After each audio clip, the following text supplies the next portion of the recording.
Good afternoon, breadheads. How are we doing? Oh, we are having a bit of a somber day, Eric.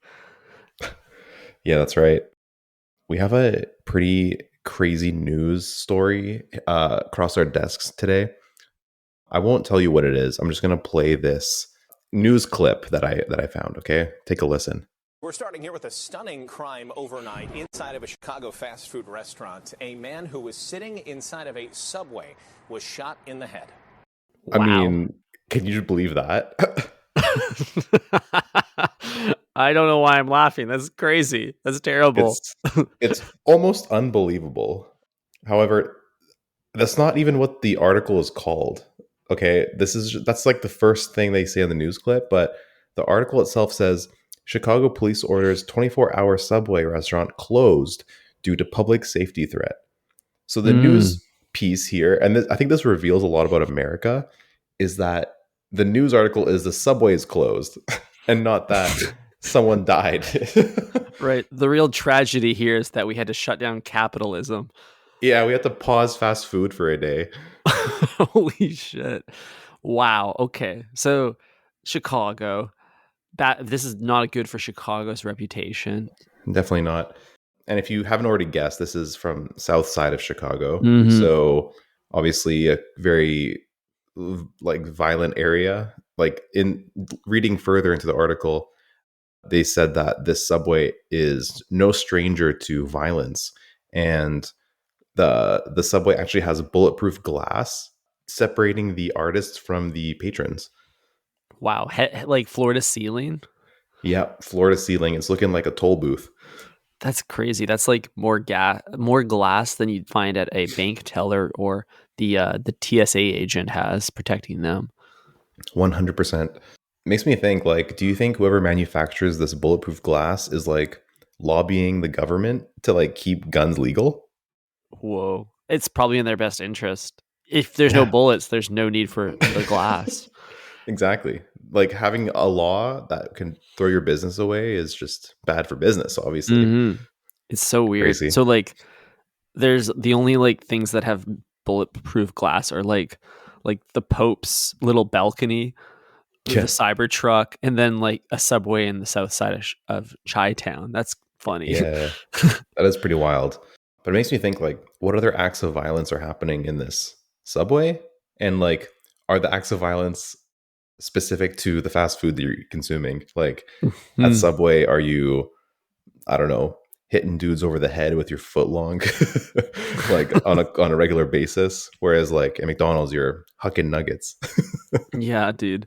The footlong does hit a little harder when you get like rocked with that missile, but Absolutely. it's got to be pretty toasted for it to keep its keep its shape as it whirls across the room. That's right. That's right. Too many sauces and it's gonna be looking like Drake's pee pee. Yeah, dude, that thing will be slopping the face of somebody. Schmack. Like a wet Fuck. snowball. Yeah, dude. Some wet work at the latest at the South Side subway. That's Yeah. crazy, man. Hit me with the waterworks. Dude, this is so crazy. I think this is like obviously bad for the dude that got shot in the head, but good for Subway's general credibility on the streets because like all of these like rappers out of Chicago will like make references to churches or occasionally like a McDonald's parking lot or Papa Hmm. John's or something, and Subway never gets referenced. Subway never gets even a sniff or a nibble in in music. So I think like tragedies like this are good because it makes Subway harder. It makes it more toasted as a brand. Absolutely. Ty, really, really quickly, I want to show you what this Subway looks like on the inside. It's absolutely gnarly. It's like it's like the sandwich Whoa, artist is the veggies because they're in a glass box. yo, that's so meta. This is so cool looking. Yeah, Like dude. it's crazy that this is somebody's life is that they get into the bulletproof sandwich making chamber and then make Hmm. sandwiches all day as their job. Yeah, dude. I mean, check out this bespoke design here. There's no sneeze guard. Like it's like an open air market in there. As soon as you're inside the cube, it's an open air market.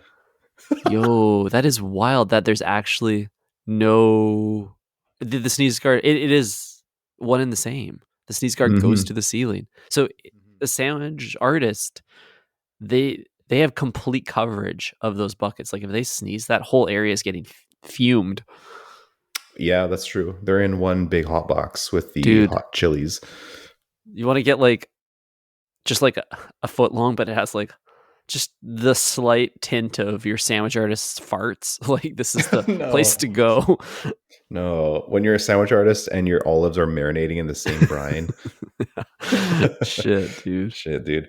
But yeah, pretty wild, man. This is kind of a theme I'm seeing like all over the states. I don't know about you, but like every like Target has like the deodorant locked away and like stuff like that. It's like all these things are just being locked away for safety, and Mm-hmm. makes you think like, is America on its downfall now? It's giving downfall for sure. Like that, but Yeah.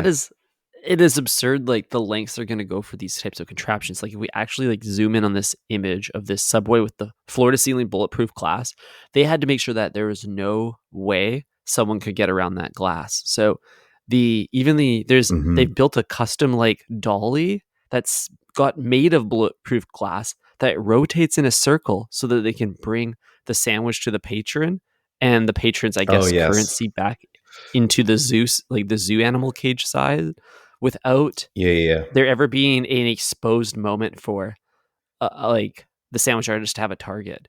There's no target Totally, there, You're completely covered totally. at all time. Yeah, it's kind of like when you're buying Newports at 4 in the morning. Like you have to use that little metal tray at the gas station, Yeah. and like you can't have direct contact with the not patron, but the, I don't know, whoever's behind the glass. Yeah, this is wild. This is Okay, we absolutely got to wild. talk about like the actual tragedy that happened here, Eric. Like, so a dude got shot in the head. That sucks. You never think that's gonna happen when you're at Subway. That sucks. It really sucks, Ty. I don't know why. It's really unclear based on the information that I've compiled here, which is one article. And in the article, one thing was kind of noteworthy. The person who died was neither an employee nor a customer, but rather someone hanging out in the restaurant's waiting area. So it begs the Mm, question, were they waiting to become a customer or were they waiting to die? interesting. They always say don't loiter, but they never tell you why. Dude, yeah, no shit. But yeah, I don't know. It sounds like this was a targeted event, Hmm. and Subway was the unfortunate stage for this act of violence.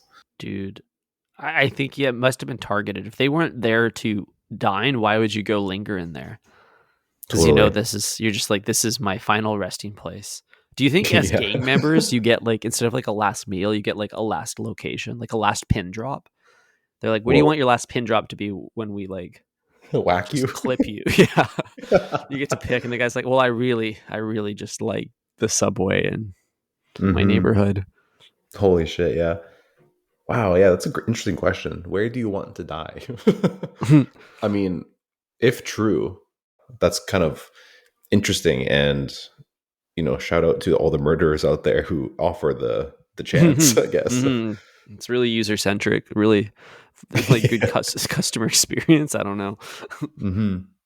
Yeah, I feel like we've talked about the death row meal thing before, and like, why Hmm. do we? I don't even know if Canadians do this. I'm so detached from Canadian anything. I hear about like American stuff, and I assume we do it too. But Hmm. do Canadian prisons even offer a last meal when you're on death row? Do we even have the death sentence here anywhere? I don't think so. I don't think we have death sentence, but we have like what is it? Assisted suicide, which is Oh, self inflicted. And yeah, in that scenario, you are probably eligible for a last meal as well. that is true. What if the food takes you out? Like that might be a more humane way, like Hmm. just poison the footlong. Give me the perpetual stew. That's what I was gonna say, dude. I want the poison stew. You know, Damn, take my man. life into my own hands, literally, Yeah, in my literally. own spoon. In my own handheld. Yo, Oh fuck. dude, this isn't. I'm not gonna be able to walk in Subway ever again and think like I could die. Like I never thought for a second. I thought if I was gonna die in here, it's from choking or food coma. But I Yeah. never ever thought, oh, the other patrons are a liability to me. Yeah. Fuck. I mean, it's it's a tricky one, Ty. I don't know. Some subways I've walked in and I've like felt like I could be harmed. Like it's not out of the question. Even in Vancouver, like you walk into the Main Street subway and you know the person before you is yelling at the cashier and the person after you is yelling at the cashier. Like it's a Yeah. common occurrence. So you know, once in a while that argument can escalate to a potential food fight. Damn. It's crazy. It's interesting though, because it's like sometimes people are like, oh, I had bad service at that restaurant, or I had good service at that restaurant. And like your worst experience at a restaurant from interacting with the restaurant employee is usually like your experience from worst to best is pretty like it's not that big of a spectrum, I guess is what I'm saying. But the possibility for how bad a customer can be to how good a customer can be is like the wildest spectrum. Mm, yeah, true. It's a little bit one-sided in that sense. Like your employee only has like a little bit of wiggle room to be bad or good, but the customer they can literally shoot another customer in the head. Yeah, no kidding. And we have capitalism to thank for that, Ty, because the employee has to be interviewed. And if they don't perform, then they can lose their job. And that removes them from the scenario entirely, right? It's like if they're Mhm. too bad at their job, they probably won't even be there. Like they don't have the opportunity to do something crazy. Whereas like anybody that is a customer can walk through that door. And worst case, something like this happens. Someone gets blipped in front of you, and you can't do anything about it as an employee. But one more fact I want to pull up from this article was the restaurant reopened the next day, The and next day. the next day, yeah, it just reopened on the Friday morning, and I'm just like thinking like the logistics of that. Like, so did one of the closers have to like wipe the blood and brains off of the window? Like, I don't Yeah. understand how that happened. Like, shit, I gotta clean this up because my shift's ending and I'll It's like, fuck. get It's like I gotta. reprimanded. Yeah. It's like, oh fuck, I just wiped down table 7. Dude, that's insane. Yeah. So I mean, that's why the police ordered the restaurant to close, because it was actually open. That's the crazy thing. they're just like business as usual. You can still get your tuna sub. Just don't look Yeah. don't look to your left. Yeah, exactly. Don't order the marinara. Yikes. Well, okay, here's actually the weirdest thing though, Eric, is it doesn't seem that surprising. And it doesn't seem that surprising because this is a 24/7 subway in a really, really bad part of town. And at a certain point as a business owner, do you put the floor to ceiling bulletproof glass open so your subway can be open all night? Or you just say, you know, we're not going to make that much money at 4 a.m, but we incur a lot of risk to our business and our customers. Maybe we just close like a normal business at a normal time for this Mm, particular location. hmm Like, do you think they really like make enough money all night to justify the risk they're incurring? it's a good question, because I imagine the high risk areas are also the high yield areas. You know what I mean? Like you're outside the clubs or something like that. So like people always want to get a bite after they are clubbing all night. So maybe they're there at 3 in the morning, but then also that guy you bumped into at the club at 3 in the morning as well is like following you to your late night food spot and is going to whack you. You know You're what I getting mean? clubbed. Yeah. So it's like, I imagine if the subway was in the middle of nowhere and there's like no activity nearby, then there's going to be no sales, but also little risk, Mm. So the right? laws of the market will dictate that if there are no food options in a high density area, somebody will be willing to take the risk, presuming there's not a ton of competition. Totally. Yeah. Great walk in traffic, but terrible terrible risk to the employees and patrons. Yeah, a lot of walk-ins, slightly fewer walkouts. Yeah, wow. That's crazy. Damn. I guess you could probably say almost every business has fewer walkouts than walk-ins. Like statistically, it just has to be the case. Yeah, because at a certain point, someone's getting wheeled out or carried out on a stretcher for a variety of reasons. It isn't always getting whacked. That's true. That's true. So, Think Fresh field trip to South Side. What do you think? I'm never going to this Subway location, Eric. I value Yeah. my life far too much. I'm not even going to go to the US anymore. I think I'm Mhm. good on the US. Like, I don't really have any more reasons to go visit. I've seen New Yes. York, I've seen LA. I'm good. Yeah, for sure. Stories like this make me want to just denounce my passport entirely. 100%. I understand the suburbs now. Yeah, me and you should just move to Denmark. Yeah, they haven't had a crime there since the 80s. Yeah, I mean, you'll go to Denmark and Go to no Denmark. more. Yeah, eat at the subway, and it's very nice. No crime. No more podcasting. We start a canoe tour. Yeah, we do arm wrestling challenge only. Is that a thing the Danes do? Do they arm wrestle? I have no clue. I just imagine some strong Scandinavian men wrestling in oil. Totally Dude, normal I thing to think think about. if anything, they would have like peak level calves and weak little arms because of all the cycling, you know? Oh, true. Yeah, just insane quads, just birthing quads. They got the birthing quads. Yeah, dude, they can do a wall sit for their whole 8-hour shift. That's crazy. Crazy. Damn. Ty, I got some more news that I want to share with you. And I had to do slightly more research for this one because I couldn't believe it. And a few listeners may already know this, but Wendy's is said they're experimenting, or I won't even say they said this. Okay, this is where the heavy research came in. People have claimed that Wendy's has said that they're going to experiment with surge pricing. Okay. And obviously, the comments on this are just gold because I'm looking at this like Instagram post where people are like commenting on this news story, and everyone's like, well, Wendy's just lost another customer.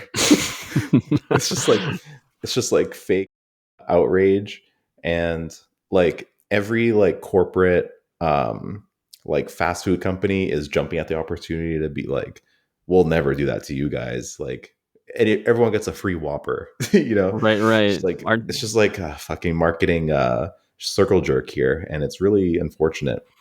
Dude, this is crazy. I could totally see like McDonald's hopping in here being like, the junior chicken pricing is only going to be changed by inflation, you know? Like, we promise only Exactly. inflation will adjust these numbers. Exactly. So it turns out, Ty, that this is actually a misconception because people said that, or Wendy's themselves posted on their blog, which has a great media statement image. It's just a blank image that says media statement. It says that they intend to use menu boards that are digital in order to change their features as frequently as needed, right? And apparently this was misconstrued in some media reports as an intent to raise prices when demand is highest.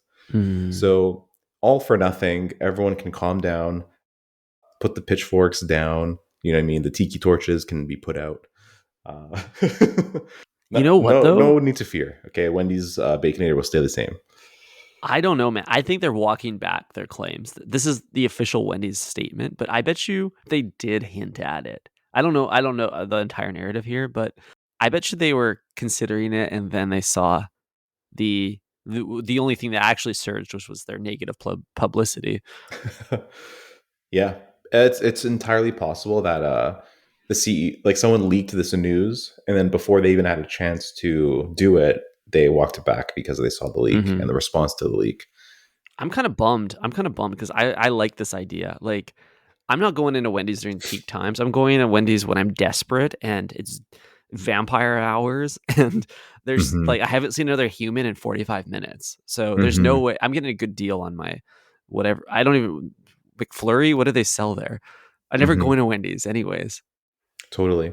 I feel like Wendy's, their locations are like very random, and they're located next to real restaurants instead of like where people want the Wendy's to be, you know? Yeah, totally. It's because you got like you didn't want to wait 35 minutes for a table at Olive Garden, so you walk next door to Wendy's for dinner. Yeah. But like, why aren't they on the why aren't they on Granville Street, for example? Like, I don't think Mm-hmm. there's a Wendy's there, but that McDonald's is popping at like 4 a.m. every single Friday and Saturday. You know? Yeah, and it doesn't even need bulletproof glass. Yeah, dude. Canadian society just is better, I think. I guess so. So we got to talk about how, like, whether the surge model popularized by Uber is appropriate for Subway. Hmm. Is there a play here? Is there a play for Subway? Playway. Playway. I don't know. How is it any different than Wendy's? Well, the challenge with Subway is everything's already free, you know? Like, I guess you could get more or Oh. less of one of the Subway series, but it doesn't really matter Hmm. because I guess everything could raise or lower in price. Like, everything goes up 10% if there's a lineup and everything lowers if there's not. Hmm. That's one option. Okay, here's the play tie. The menu has 13 sandwiches on it, right? That's Taylor Swift's favorite number. Okay, there's 13 sandwiches, and how many times are you getting the veggie patty? Every single time, right? Almost every single time, yeah. 100% of the time. So, but what if you were offered a discount to mess with the not so tuna? Mm-hmm. Would you do it? They twist my arm. It's quite tempting. Like, if we were to offer, I'm like cosplaying as Subway's CEO. What if we were to Mm-hmm. offer a discount for the lesser ordered sandwiches? Mm-hmm. Ask where my head went to, Eric, but not even sandwiches, like ingredient by ingredient. Like maybe they Oh, have the lettuce is starting to get a little bit too brown. So mm. lettuce is now like the special. And if you get the special ingredient, we take 10% off your footlong price, no matter what it is. You just have to add that Oh, to your sandwich. right. So it's like a Clear it out. multiplier. You're adding the multiplier, the discount You get multiplier. exactly more for less. And Wow, I like they this. get to fly their veggies off the shelf and get some fresh stuff going. Hmm. That's interesting. But then I see a downside with this though, because if Subway patrons are eating what they think is fresh, there's a good chance they'll be happy with their sandwich, right? But if they're ordering the things that are not fresh intentionally, they're almost guaranteeing themselves a bad sandwich or like potential stomach issues. You know what I mean? Just a Right. bad time overall, which could decrease the overall sentiment towards Subway, even though it's their fault. Well, that's a really good point, Eric. I would like to offer a counterpoint, which is that Please. if you need to save 10% on your sandwich, which is like 70 cents, to the point that you're willing to compromise what you actually want to eat for it, then you don't have much taste to begin with. Yeah. No, you're totally right. The If you're same people hungry are for a eating at deal, same people are eating at McDonald's and not complaining. The only reason hmm being is they don't look in the burger. Like the ingredients are in there, but doesn't mean they're fresh. yeah. Dude, this is the craziest thing about people, though, is that they will only be able to complain about something that has like completely engrossed their attention and only for a few minutes. It's like you could be like, this sandwich was mids, and then you like go home and your home is like a lawn chair and like a bottle of lube and like 40 empty cans of Monster, and that's like all you own. And you're like, I didn't really like my sandwich today. It's like, Hmm. my brother in Christ, your life is mids, you know? Like how are you considering yourself a tastemaker for this particular thing?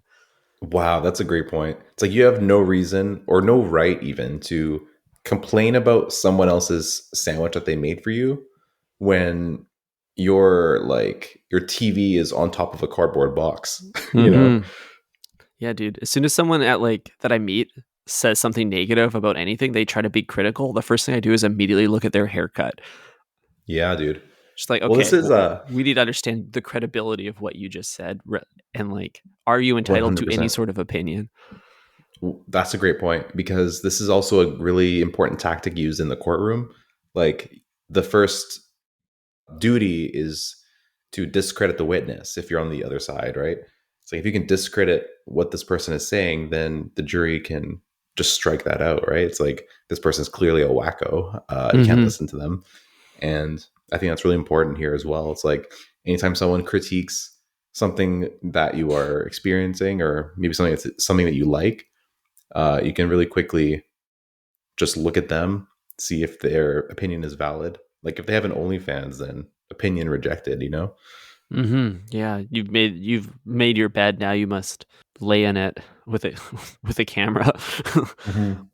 dude. And this is the thing with like, I think at the courtroom is such an interesting situation because you need to like appeal to people in a certain way. Like, Young Thug puts on a suit if he's going to like the Grammys, and he's got to look good in that suit. You know, you got like the perfectly fitted Versace going. But if he goes into the courtroom, you need to put on the drab, worst fitting suit imaginable so you look like a sad, pathetic human so that people empathize with you. You know, you can't get like the three-piece perfectly tailored. You got to look a little sad. I don't know, dude. I think I disagree with you on that one because think about like the think about mug shotties, for example. like Mm, like when the defendant is looking sharp or they're like an attractive lady, it's really easy to be like, there's no way she could have done that. Or like it's like mm. there's no way this man committed that crime because look how charming and handsome he is. Or on the flip side, you could say, well shit, I'd let him do that to me. So, like being well dressed, it can only work in your favor, Ty. Yeah, okay, that's a fair point. I think like that logic works maybe more often than not, but what I was thinking about is like in the post Me Too era, that charming, sharp, well-dressed man is actually the villain, and there's a new narrative where it's like we're looking for them because we want to out them. Feels so good to take that guy down. Hmm. Damn, what a sad world we live in, where Yeah, it is. instead of aspiring to be the heroes in our society, we try to tear them down. Dude, the best thing you can be is a cog, let me tell you. One other news story I wanted to make sure I got to talk to you about today, Eric, is closing the lid on a conversation we had last episode about whether or not Subway is discontinuing mustard. Oh. Yes, if you remember, we've heard a lot of listeners writing in and complaining in the forums that yellow mustard is no longer a sauce option available at Hmm. Subway. And that's clearly got many people in a bit of a tizzy because it is a classic.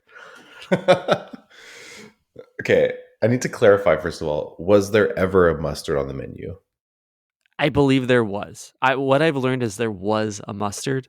People, this is not a Mandela effect. Hmm. So it's more of a mustard than a muster. Yes. Yeah, we can only talk about mustard in the past tense, but here's what's actually going down. So, I guess Canada in particular has a mustard shortage right now, and I'm not sure Oh why. no. Yeah, and mustard is a bit on the decline at Subway as far as, and just in general and cultural for over the last few years.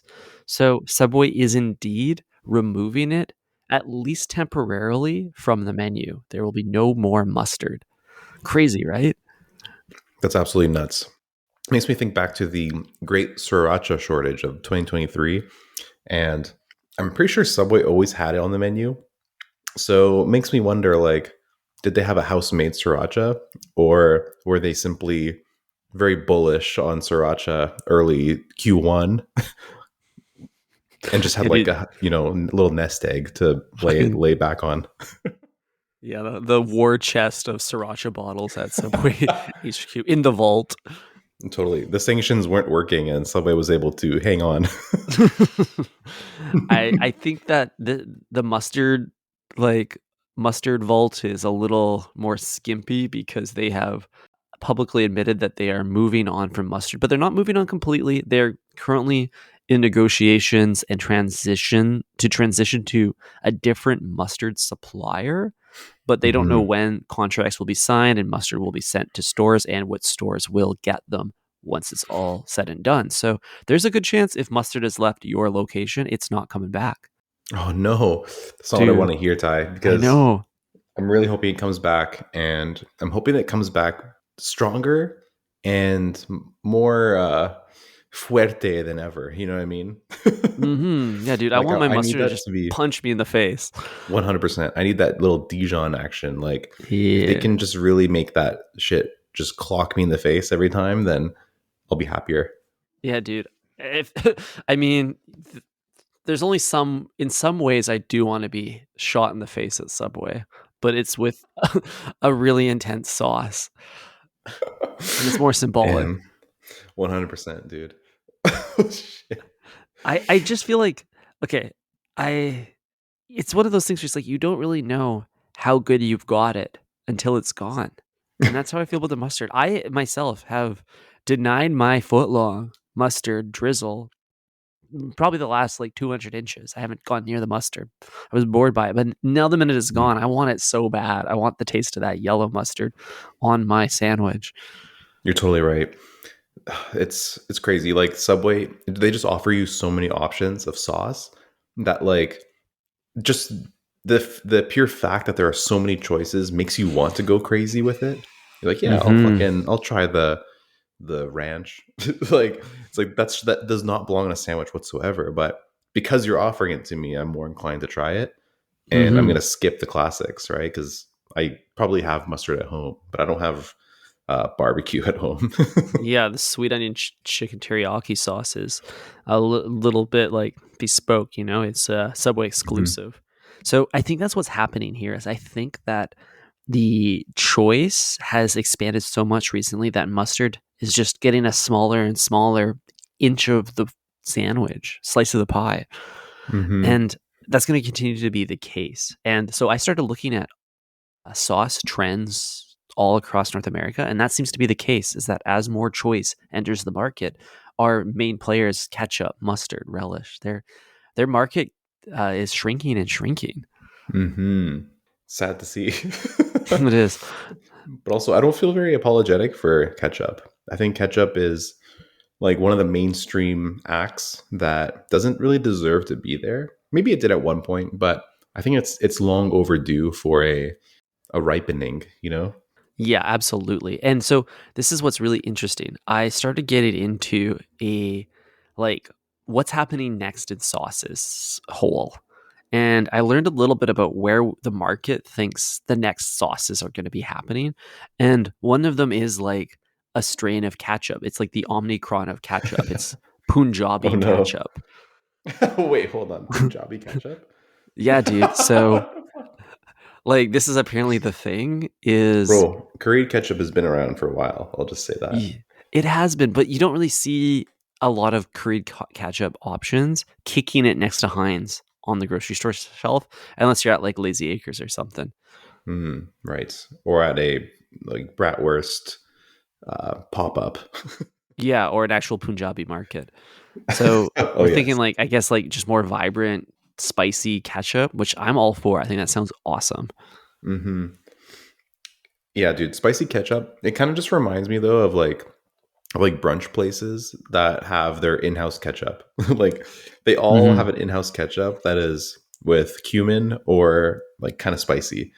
Yeah, And it's like it's a welcome change, but maybe a little overplayed. I don't know, I'll be honest. Do I you think get the that. market I is get that. heading in this direction? I think what we're gonna see is we're gonna see it start hitting everybody's fridge door.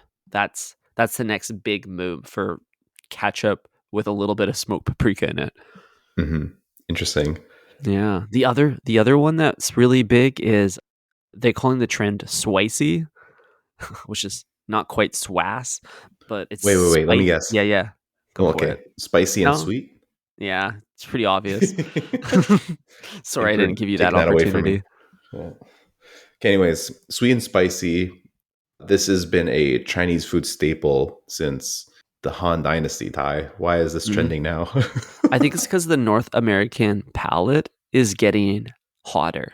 Like, I think whether it's, I don't know if it's hot ones or just like general food banality, but it's now like people want spicier and they need a little bit of sweet to balance it out. Hmm. I love this. I'm a bit of a hothead, as you know, and Hmm.